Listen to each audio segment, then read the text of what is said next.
જામનગરથી અમદાવાદ ચાલતી વંદે ભારત ટ્રેન ઓખાથી અમદાવાદ સુધી લંબાવાતા આજરોજ દ્વારકા રેલવે સ્ટેશન ખાતે વંદે ભારત ટ્રેનને લીલી ઝંડી અપાઈ। જામનગરથી અમદાવાદ વચ્ચે ચાલતી વંદે ભારત ટ્રેનને લંબાવી ઓખાથી અમદાવાદ સુધી કરી આજરોજ દ્વારકા સ્ટેશને આ વંદે ભારત ટ્રેનને લીલી ઝંડી અપાઈ। દેવભૂમિ દ્વારકાવાસીઓને રેલવેની એક અમૂલ્ય ભેટ મળતા લોકોમાં ખુશીનો માહોલ છવાયો છે।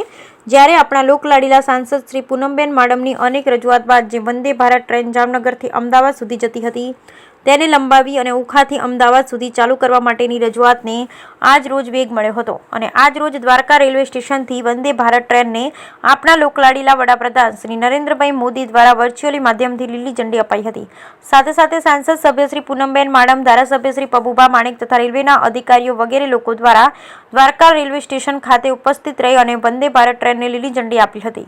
જ્યારે આ છેવાડાના વિસ્તારમાં સ્વાભાવિક છે કે નાગરિકો માટે આ બહુ મોટી સુવિધા પ્રાપ્ત થઈ છે અને આપણા આવનારા ભવિષ્યના યુવા પેઢીઓને આ ખૂબ મોટી સફળતા મળી છે, જેને મુસાફરની દ્રષ્ટિએ ખૂબ જ સારી એવી સુવિધા જણાઈ રહી છે અને આ જોતા લાગી રહી છે કે હવે આ છેવાડાનો વિસ્તાર પણ વંદે ભારતના માધ્યમથી સમગ્ર સૌરાષ્ટ્ર સાથે જોડાશે અને પ્રવાસની દ્રષ્ટિએ તથા લોકોના ધંધા રોજગારની દ્રષ્ટિએ ખૂબ જ સારો એવો વધારો જોવા મળશે તેમ જણાઈ રહ્યું છે। Bureau report Lalit Shingadiya, Devbhoomi Dwarka.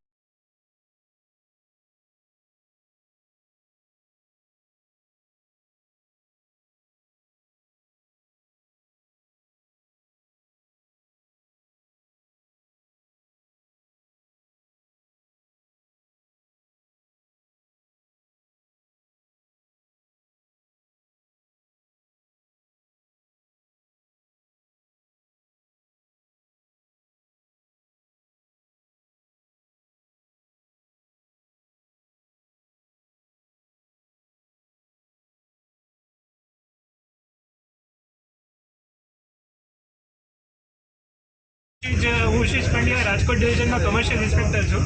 અત્યારના જે આપણી વંદે ભારત અત્યારના જે રાજકોટ ડિવિઝનને પહેલી મળેલી હતી જે જામનગર અમદાવાદ સુધી ચાલતી હતી એ હવે જામનગરથી ઓખા સુધી એક્સટેન્ડ થઈ ગઈ છે કે જે હવે ઓખા અમદાવાદ સુધી ચાલશે। જે થકી આપણે જે દ્વારકાધીશના જે દર્શન કરવા આવે છે તે દ્વારકાના યાત્રિકોને એનો ફાયદો મળશે અને સાથે સાથે આ ટ્રેન આપણને 110-160ની સ્પીડે ત્યાંના જે ચાલે છે અત્યારના 110ની સ્પીડ સુધી જે ટ્રેન ચાલી શકે છે એમાં એટલે સ્પીડી ટ્રેન છે અને સાથે સાથે જે અપગ્રેડેડ ઇન્ફ્રાસ્ટ્રક્ચર ફેસિલિટીઝ છે જેમ કે આપણે જોઈ શકીએ છીએ કે કોચિસ છે, ફૂલ વિન્ડોઝ છે, તો સાથે સાથે આપણે એ બી વિન્ડો વ્યૂ એન્જોય કરી શકીએ છીએ। તો આપણે હવેથી જ્યારે દ્વારકાધીશ મંદિરે આવી ત્યારે વંદે ભારતમાં બેસી અને જરૂર મુસાફરી કરો। જય દ્વારકાધીશ। મારું નામ ડૉક્ટર રચના વૈડા છે અને હું રચના સ્કૂલની ઓનર છું। આજે ફર્સ્ટ ટાઈમ જ્યારે અમને આ ટ્રેનમાં આવવા માટે ચાન્સ આપેલો છે રેલવે દ્વારકાએ, તો આ ટ્રેનનો અનુભવ ખૂબ સરસ રહ્યો છે। ટ્રેનમાં સુવિધા પણ સારી છે અને ટ્રેનની સ્પીડ અને એનું મેઝરમેન્ટ પણ અહીંયા પાછળ સ્ક્રીનમાં બતાવવામાં આવે છે। અહીંયા લોકોનો સ્ટાફની સર્વિસ પણ સારી છે અને ટ્રેનની આ વ્યવસ્થા કરી અને મોદી સરકારે દ્વારકા ઉપર ખૂબ એક સારું નવો એનો આશીર્વાદ રૂપી આ ટ્રેન બનશે કે જ્યારે આપણે દ્વારકાથી અમદાવાદ જવા માટે મિનિમમ જે 10 કલાકનો સમય જોઈતો હતો એ સમય હવે ઓછો થઈ ગયો છે, જેથી કરી અને લોકોને ખૂબ સારી સુવિધા મળી રહેશે અને આ ટ્રેનનો લોકો સારી રીતે લાભ ઉઠાવી શકે।